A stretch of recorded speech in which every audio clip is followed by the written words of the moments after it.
va faire des gaufres de Liège. Alors pourquoi je choisis cette recette? Parce que c'est un ami liégeois qui s'appelle Philou qui m'a donné l'authentique recette des gaufres de Liège. Alors on y va, c'est parti. Pour faire cette recette, il vous faudra de la farine, de la levure de boulanger, du sel, du lait, une pincée de cannelle, des œufs entiers, du beurre, du sucre cassonade et pas mal de sucre perlé. Qui dit gaufre de Liège dit pâte à brioche. Une pâte à brioche assez sucrée, vous allez voir, mais très très gourmande.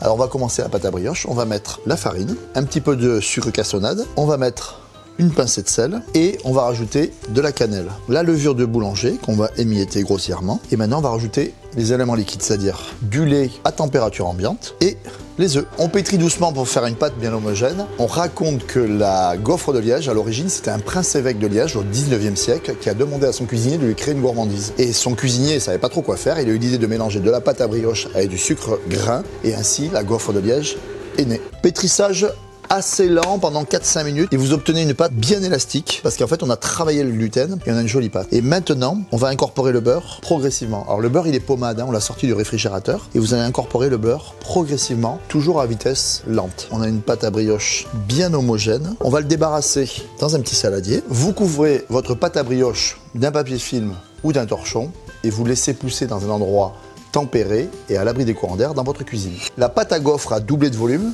et là, regardez ce qu'on va faire, c'est qu'on va chasser l'air et on va rajouter le sucre gras et on va incorporer le sucre. Maintenant, on va légèrement saupoudrer de farine.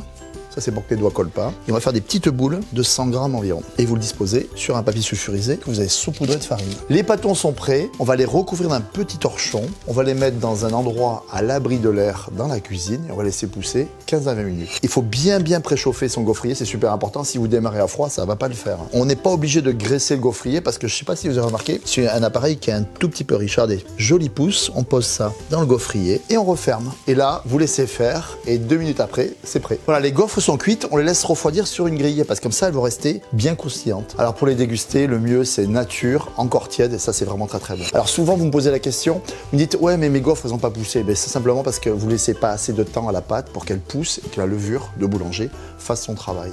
Voilà, vous avez vu, c'est simple de réaliser des gaufres, alors maintenant c'est à vous.